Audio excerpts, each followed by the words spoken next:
Wireless technology hit the American market more than 60 years ago during World War I and World War II. Today, it's the IEEE 802.11 standard, also known as Wi-Fi, not to be confused with its cousin Bluetooth, which is the 802.15.1, which was developed in September 1998. The 802.11 network currently transmits on a 2.4 gigahertz to basically 5 gigahertz bands. There are different versions now starting from 802.11a, b, g, and now n. The 802.11 uses a 2.4 gigahertz bandwidth spectrum, speeds that are up to 2 to 11 megabytes. The distance covered ranges from 100 to 300 feet.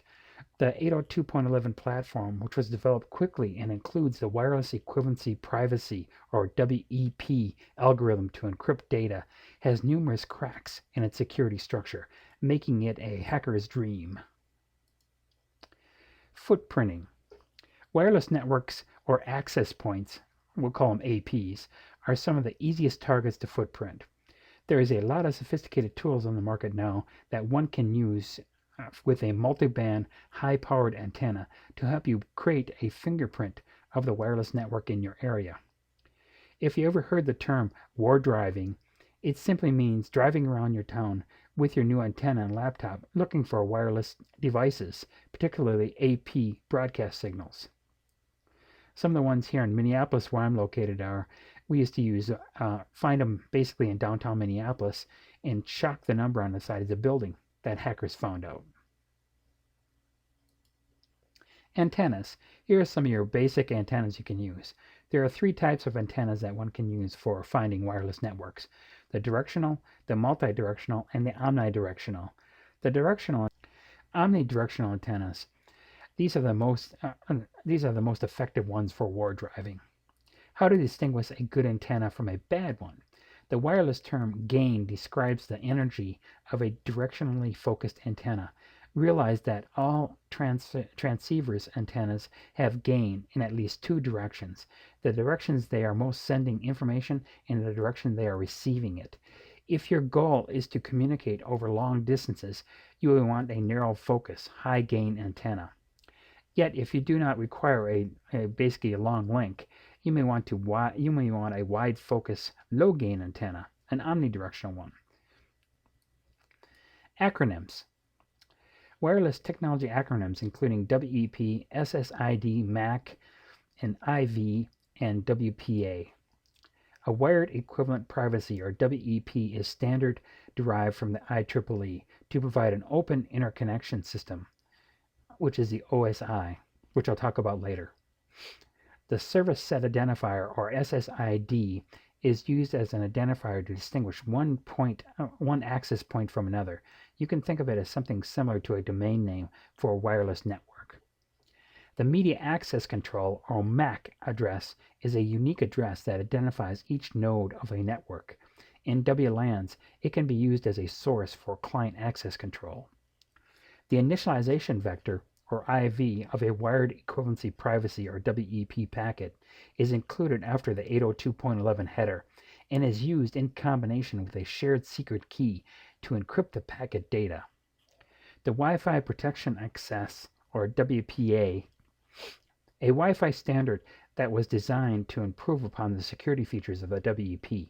The technology is designed to work with existing Wi-Fi products that have been enabled with WEP.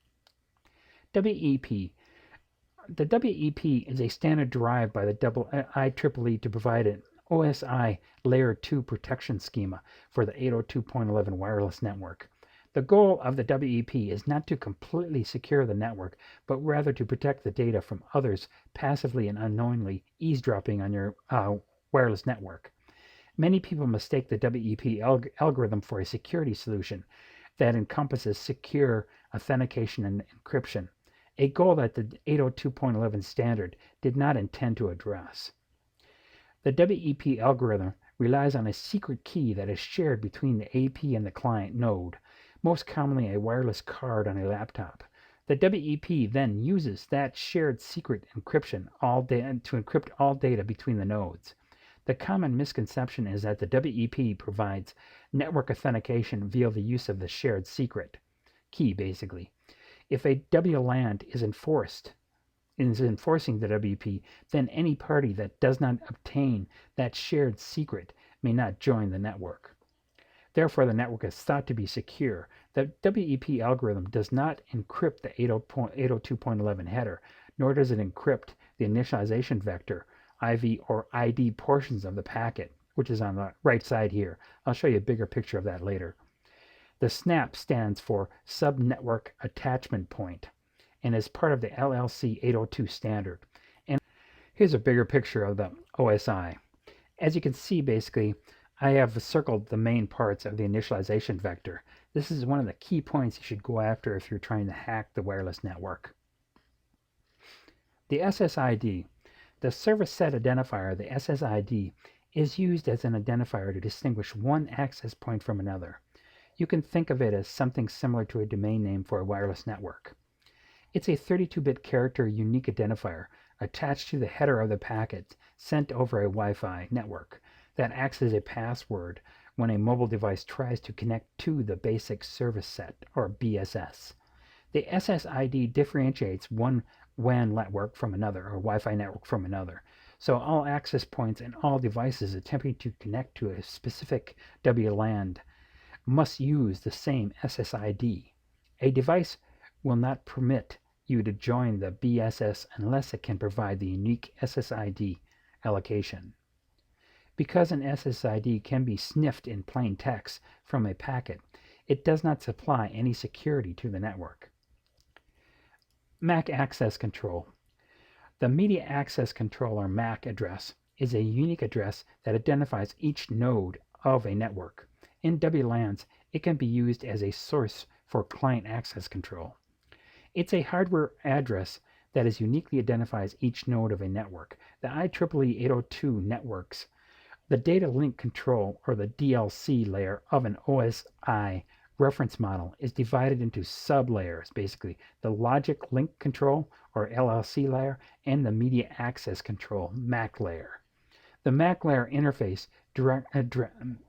directly with the network medium. Consequently, each different type of the network medium requires a different MAC layer. Here is basically the overall structure of the different layers within the OSI. The one I have circled here, the data link layer, is the most likely one that you'd hack first of that layer that's sent over the Wi-Fi network, because it has the MAC address basically within that. The initialization vector, or IV, the initialization vector of a wired equivalent privacy, or WEP packet, is included after the 802 header. It is used in combination with the shared secret key to encrypt the packet's data. In cryptology, an initial vector is a block of bytes that is required to allow a stream cipher or block cipher to be executed in any one of several modes of operation to produce a unique stream independent from other streams produced by the same encryption key without having to go through a usually lengthy rekeying process. The size of the initialization vector depends on the encryption algorithm and on the cryptography protocol is used and how it is set up basically in your size blocks. The initialization must be known to the recipient of the encrypted information to be able to decipher it. This can be ensured in a number of ways by transferring the IV along with the ciphertext by agreeing on it beforehand. The key exchange or the handshake used in the hardware authentication token, such as RSA or secured ID or some of the other ones. The WPA. How do WPA and WPA SPK work? The WPA resolves the issue of weak WEP headers, which are called initialization vectors, and provides a way to ensuring the integrity of the message passing through the MIC, or call Michael, or message integrity check. Using IKIP, the temporal key integrity protocol, to enhance data encryption. The WPA, or PSK, is a special mode of WPA for home users without an enterprise authentication server and provides the same strong encryption protection. In simple terms, basically, the WPA PSK is an extra strong encryption where encryption keys are automatically changed, called rekeying, and authenticated between devices after an initialization period of time and after a specific number of packets have been transmitted. Gaining access, packet analysis. After you have gone war driving, identifying access points, and capturing loads of WEP and WPA encrypted or non-encrypted packets with your new antenna and software, it's time for the next stage of the hacking process, or packet analysis, as you might say. This is the most technically demanding aspect of the wireless hacking because it requires you to be able to use and understand the packet sniffer, and in some cases, decipher the transmissions itself.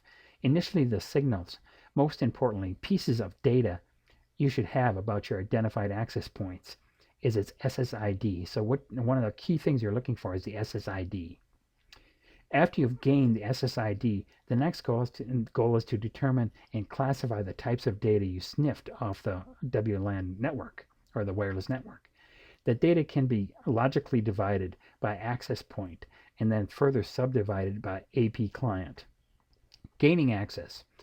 In the realm of wireless, or 802.11, gaining access is significantly different when compared to wired systems. In most cases, this is due to a lack of strong WEP or WPA enforced encryption. Get started. The end.